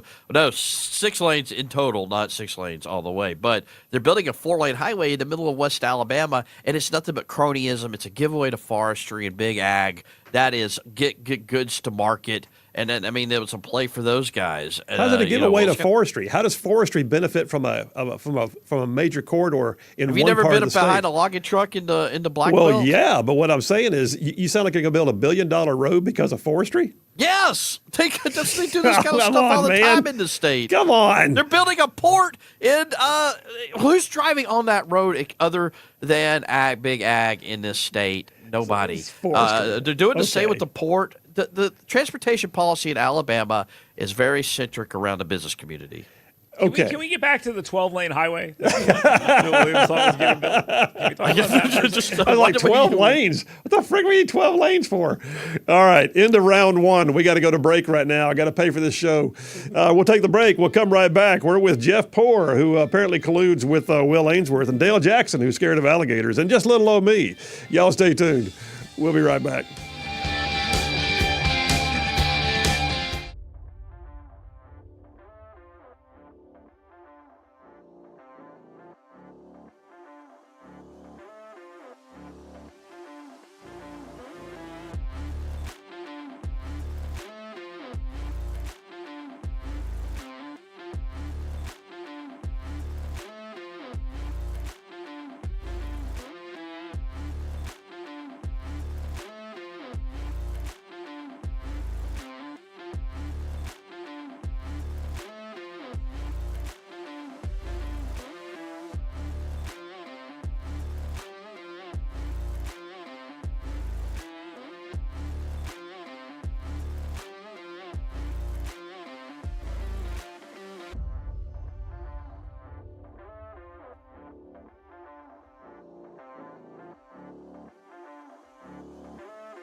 And we are back. Phil Williams, Rightside Radio. Solid conservative and just plain right. Round 2 of the Grand Council with Jeff Poore and Dale Jackson.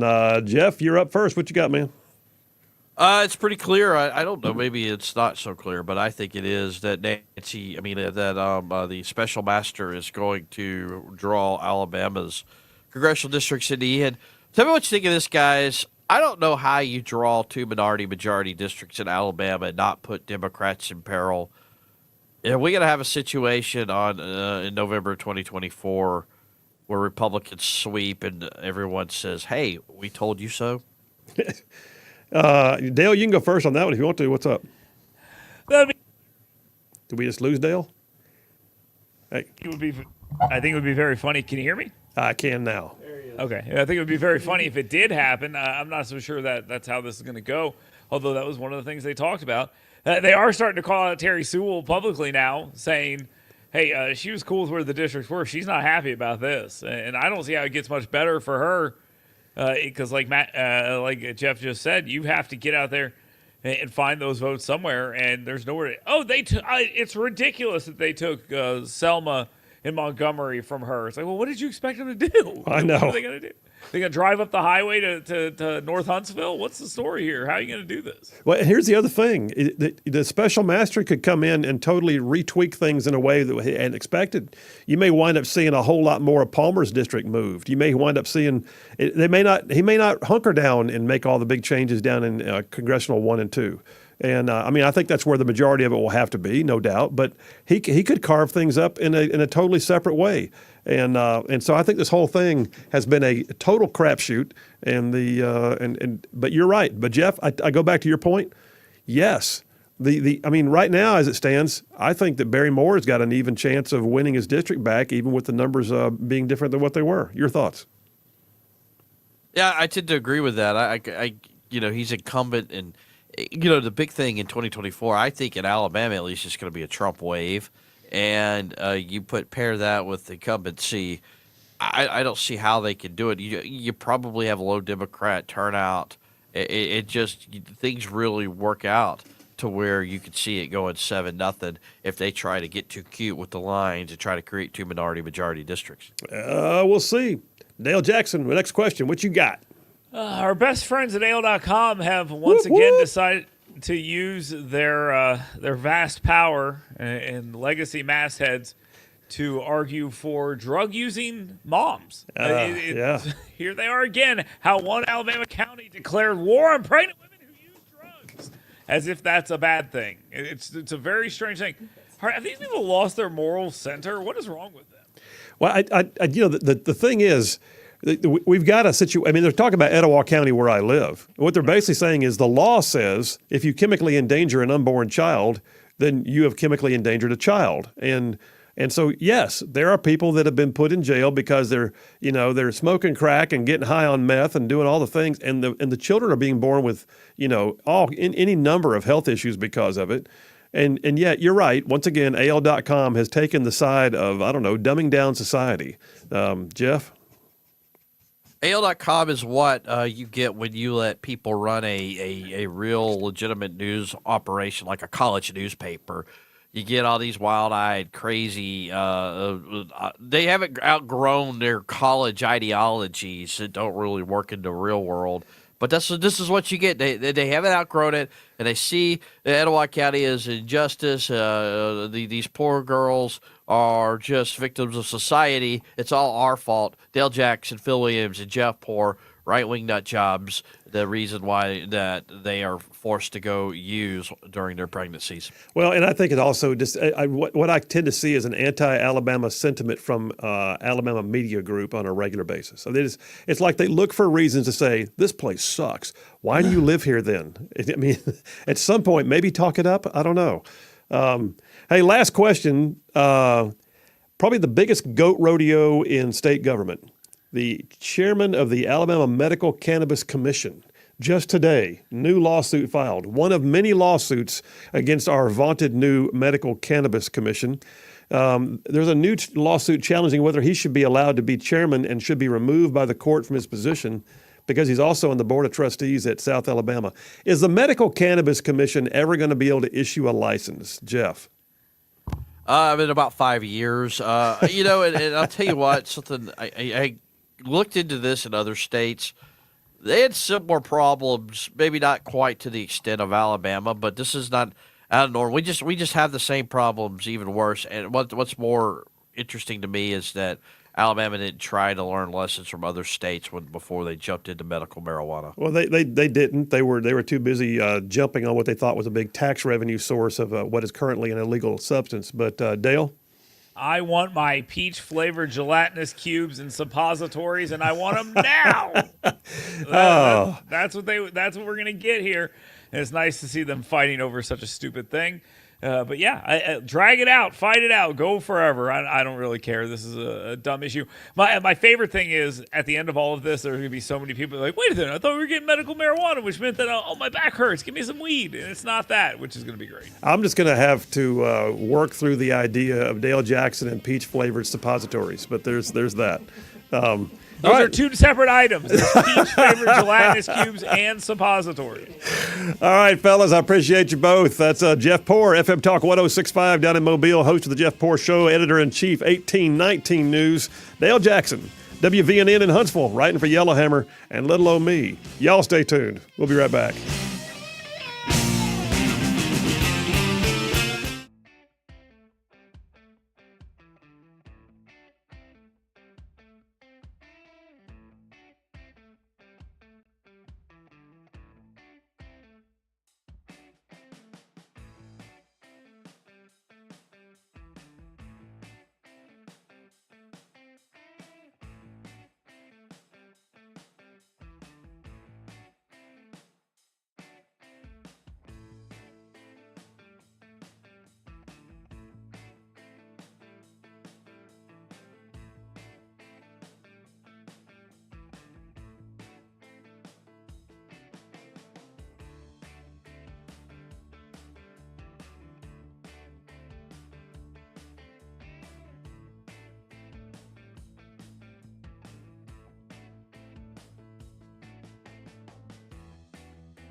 And we are back. Phil Williams, Rightside Radio, solid conservative and just plain right. Covering down some major ground across the northern half of the most beautiful state in the nation. The most beautiful state, this one, Alabama. I'm talking about this show goes like way on down south of Birmingham and up north of Huntsville, Tuscaloosa, back to Gadsden, parts of Georgia, Tennessee, Mississippi. All thrown in just for good measure. Hey, by the way, speaking of a lot of ground, I'll tell you who else covers a lot of ground. Southern Immediate Care. Southern Immediate Care is one of our newest sponsors, and they are a chain of medical clinics that you can find all over North Alabama. I mean, they've got clinics in Gadsden, Atala, Anniston. They've got 5 locations in the Birmingham area. 2 newest ones are in Chelsea and Hoover. You're covered. If you want a place somewhere near you in North Alabama that's open 7 days a week, provides excellent medical care for all ages. I mean, I'm talking from birth on up. X-rays and immunizations right there on site, qualified staff, clean facilities, Southern Immediate Care. That's Southern Immediate Care. Take them, just look them up online, find the nearest location next to you. I will tell you this, I know the guy that owns Southern Immediate Care. I know him personally, great guy. By the way, Southern Immediate Care is also where I go in the Gadsden area. So just saying, certainly worth checking out, and I can't recommend them higher. Southern Immediate Care with locations all across North Alabama. Proud to have them on the Rightside team. Hey, so we're going to jump into this third dipper here. So I've got this whole thing. I'm calling it the DEI dumb down. The DEI dumb down. And so there is something about knowing that you're no longer a meritocracy that I guess just makes you question everything. So when you look at, like, I don't know, advancement in education, advancement in corporate America, advancement in the military, and you realize that the people in charge are actually telling you that they are not intending to promote based upon your merit. Suddenly you realize, hang on, then no matter how hard I try, somebody's skin color or gender or something else may wind up giving them a leg up, whether I'm more qualified or not. It's not the way it's supposed to work. Well, they have privilege. No, they don't. But what's happening now is that the tables are beginning to turn. State legislators are passing laws against DEI, diversity, equity, inclusion.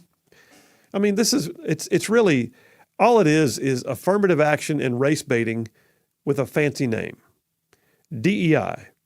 Well, one thing that I'm beginning to see is more and more, you're hearing that people who work in the DEI arena, they're sort of falling by the wayside. As budgets get cut during Biden economy, guess what goes first? DEI. So, story here to start this kickoff here, this whole dipper, came out 5 days ago in the Free Beacon. DEI officers are questioning their career path as demand falls. Whoop, whoop. So corporate officers are focused on promoting diversity, equity, and inclusion. It says they're feeling left out in the cold. Demand to fill DEI roles is hitting new lows. Jason Hanold, the chief executive of Hanold Associates Executive Searching, told the journal searches for chief diversity officers are down 75% in the past year. Yes, it's hitting the lowest he's seen in his recruiting career. DEI officials have been facing more recent scrutiny in the wake of the Supreme Court's ruling striking down the use of race in college admissions. So first of all, understand this. The recent ruling that came from the Supreme Court that did away with affirmative action in the college admissions process is now being seen by some as a clear indication that DEI won't work anywhere. Because if you can't do it there, how do you do it in corporate America? If it's illegal at Harvard, well, how do they then do it at, I don't know, pick one, Bank of America? I'm just throwing it out there. So all of a sudden, DEI is under scrutiny. And then you find stuff like this. Here's a great story. I pulled this one off of Yahoo. July 19th. We're talking, 7 days ago. Black college DEI director sues a school she says accused her of being a white supremacist. So let me read that to you again. Black college DEI director sues the school that she says accused her of being a white supremacist. She's black, but they accused her, the DEI professional, of being a white supremacist. Okay, there is something going on. So it says a recently fired diversity, equity, and inclusion director at a California community college is now suing the institution, accusing them of hindering her right to free speech after she believes she was targeted for not being the, quote, right kind of black person. You can't make this stuff up. Dr. Tabitha Lee, who is black, was hired as a full-time DEI director at De Anza Community College in Cupertino, California. And she was fired from her position back in March of 23 because her ideological opposition to her boss's humanism in the classroom. It says, according to Inside Higher Ed magazine, she says she lost her job because, you ready for this? She questioned anti-racist orthodoxy. She objected to the college's land acknowledgments for an indigenous tribe. She tried to bring a Jewish inclusion event to campus. Well, I can't do that. Declined to join a socialist network. Oh, why not? Why wouldn't you? Refused to use gender-neutral terms like Latinx and Filipinx. Inquired why the school kept capitalizing the word black but was not capitalizing the word white. And then allegedly, here's the kicker, disrespected a founder of the Black Lives Matter movement. She was basically fired because she wasn't the right kind of liberal. And if I saw an interview with her, I believe she even said she's a Democrat. But she also believes that if you're going to say that you're equal across the board, then you got to be equal across the board. All she did was speak out, lost her job. Now she's suing. I hope she wins. I look forward to hearing the results of that one. But see, it goes on. Like I said, that Supreme Court ruling that came out on a 6-3 decision just recently, last month, affirmative action in higher ed, they're saying right now, story here on Fox, it could actually dismantle DEI programs across the board. Corporate America, I would say potentially the military then, certainly in colleges that's been done. It says you can no longer consider race in your admissions process. Well, then what do you do with your DEI department? Well, a guy named Will Hild, who's the executive director of consumer research, says that case could expose what companies have been prioritizing race because they're going to wind up having lawsuits that people now realize they feel empowered to bring. In his words, he goes, I think you're going to see a lot of companies who might even get rid of their DEI departments because the philosophy around DEI is almost directly now in contradiction to the law. But it gets deep, y'all. And when I look at it in education, the education arena is supposed to be the place where, especially in higher ed, where you learn the art of discourse, where you take your level of studying and questioning to the next level. But you're not seeing that. Too often, like the lady at the community college, you're not allowed to question. This is the way it is. We will tell you how to think and you will like it. DEI, diversity, equity, inclusion. Unless you're outside the narrative, then they don't want to include you. They don't need your diversity, and you're certainly not equitable enough. Story here on Forbes magazine. The university president of Texas A&M, that's a big one. The university president of Texas A&M, Catherine Banks, just announced her resignation this past Thursday. Resigned because she had faced a conservative backlash by attempting to hire a black journalist and professor named Kathleen McElroy to run the school's journalism program. Yeah, except that she hired a radical. And when she hired this radical and then made a big deal about how excited she was to bring this woman on, conservative groups began to go, hello, that's not what we're about.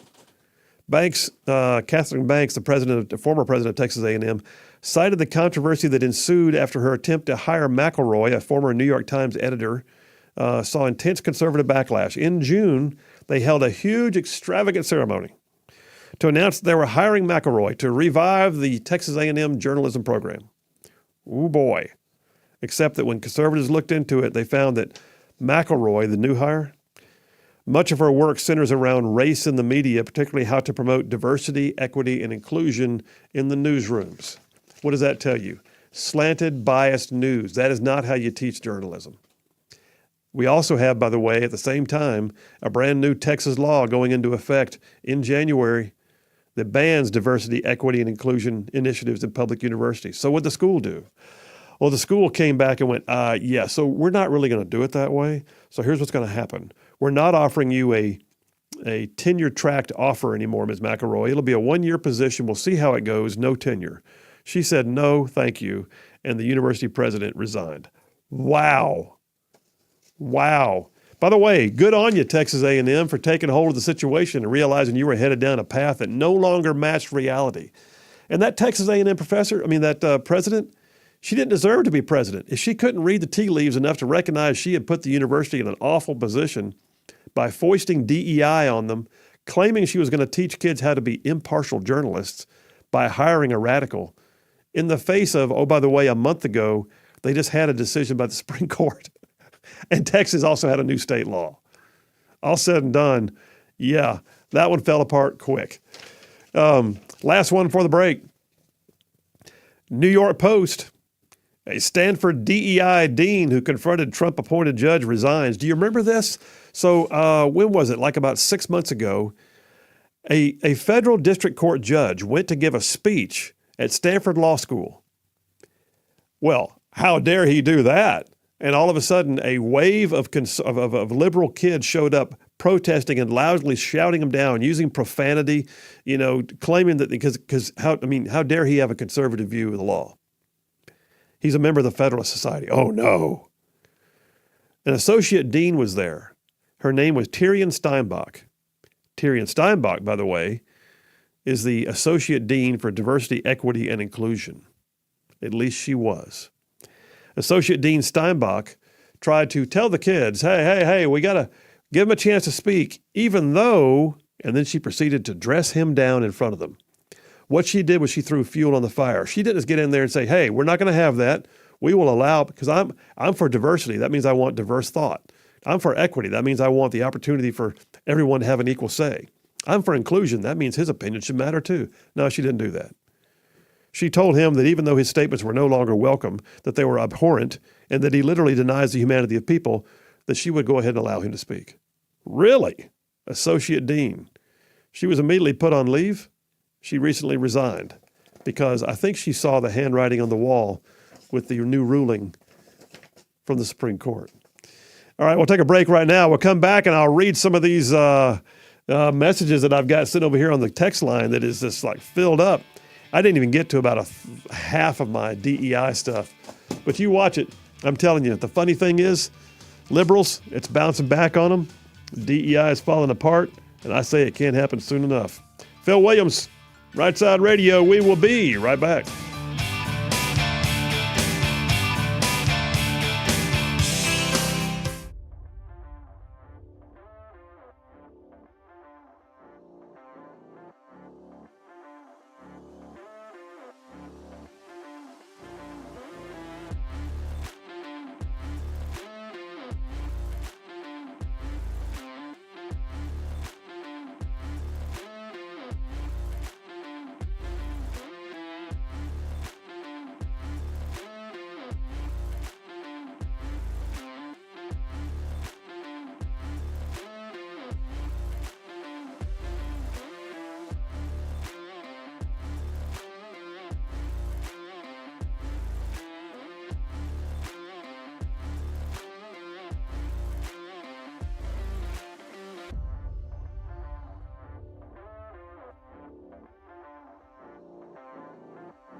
And we are back. Phil Williams, Rightside Radio, solid conservative and just plain right, making common sense a superpower. I'll tell you what's got a lot of common sense, the folks at ZLA Solutions. ZLA Solutions, they are just like epic good at getting businesses, in a place where they're actually humming along at a much better rate. Their job in life is to come in and help you with business solutions that they say will help you make your business better. They can do things like sorting and containment, quality control, logistics, warehousing, but they also, oh, by the way, their bread and butter remains staffing. If you need people, just contact them. Their website is zlausa.com. They're working for big name employers all over North Alabama and beyond.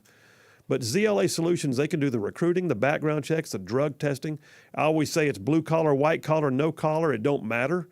ZLA Solutions, they can get you the one or two people you need with special, hard to find niche skills, or they can recruit an entire shift of folks to run the factory, staff a hospital. Doesn't matter. Listen, check them out. ZLA Solutions. I know these folks personally. I was actually texting with one during the show earlier. ZLA Solutions at zlausa.com. All right, to tell you what, we got to check out some text messages, Boom, because it blew up over here. What do we got? One of the ones I wanted to go to, so earlier I talked about Paul Feinbaum. Paul Feinbaum says that the... Paul Feinbaum says that the redistricting done in Alabama is just George Wallace standing in the schoolhouse door again. Knucklehead.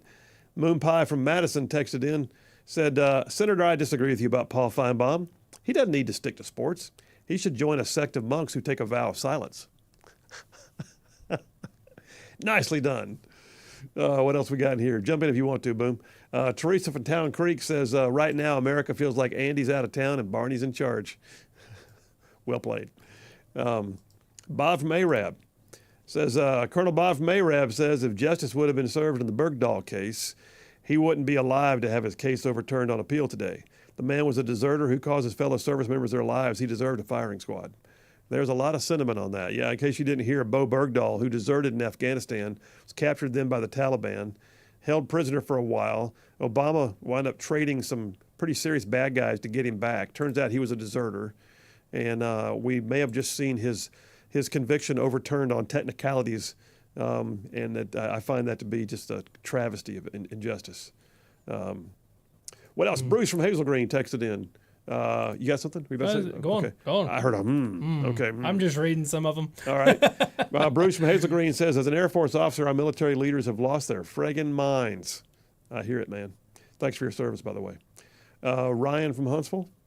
So we had the story earlier, which I just saw, by the way, that Senator Tuberville also tweeted out.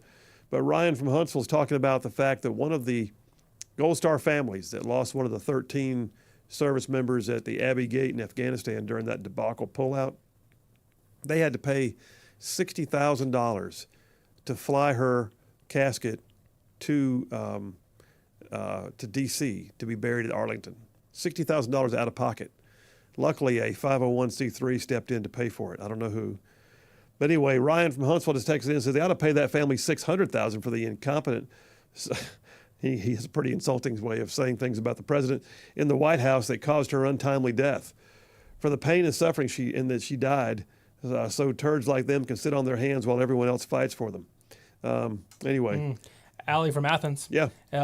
She goes, while I'm all feathered up, did the White House mystery bag of Coke belong to Miss how do you say her last name? Neftali? Neftali, yes. Yeah. That's the one who bought Hunter Biden art. Right, all the art. Yeah. And I'd like to know how much she paid for the art, too, by the way. It turns out she's a mega donor, not a mega donor. She's a big donor to Democrats, including the Biden administration's Biden campaign. And she's had 13 visits to the White House. But no. These are like, these people have all been vetted. Everything's good. Nothing to see here. Move along. Jeff from Indiana texted in and said, Phil, I think we need to go back to a simpler time when you were a deserter. They tied you to a post and they shot you like a deserter. I wouldn't have this problem if they would have done that. That's talking about Bo Bergdahl again. Oh, yeah. Yeah, that one got some reaction. Racing from Hawaii. Yeah. 11 lanes for first-class illegals, 1 lane for out-class citizens. When you were talking about the 12 lanes. Oh, yeah. I wasn't talking about 12 lanes. I was just making sure that Jeff wasn't really advocating. Yeah, like, you don't really want 12. You weren't talking about 6. Okay, anyway. What else we got here? John from Brownsboro. So I'm guessing he's talking about the discussion we had on. Let's see, what time did that come in? Yeah, we were on Grand Council. I guess he was asking about the Hunter Biden thing, and he says that was the best discussion I've heard from council. Thank you, sir. Jeff from Hazel Green. My goat is offended by your goat roping comment. She's having an identity crisis. Badger from Athens just sent a nice meme of camels. Camels, is that right? Yeah. Because today would be It's hump day. Hump Day, absolutely. Camel Day. Is the music playing already? The music is playing. Are we done? It is time. Steve from Huntsville, did you see Mitch McConnell have what looked like a stroke on TV? I did, yes, sir. We talked about that earlier. John from Huntsville, though, says, Boomer, I'm disappointed in your performance today. There was not enough sound effects, A-. But I was proud and very proud of Phil's performance. He more than made up for yesterday's awful mistake by earning tons of extra points for sticking to Paul Feinbaum and giving an awesome description of one of my favorite episodes of The Twilight Zone. So I'm back in the winner circle with an A++. All right, you guys, have an amazing night. We're back here tomorrow. In fact, I'm pretty sure tomorrow's Boomer and McQueen. We'll see you at 2. Have a good night.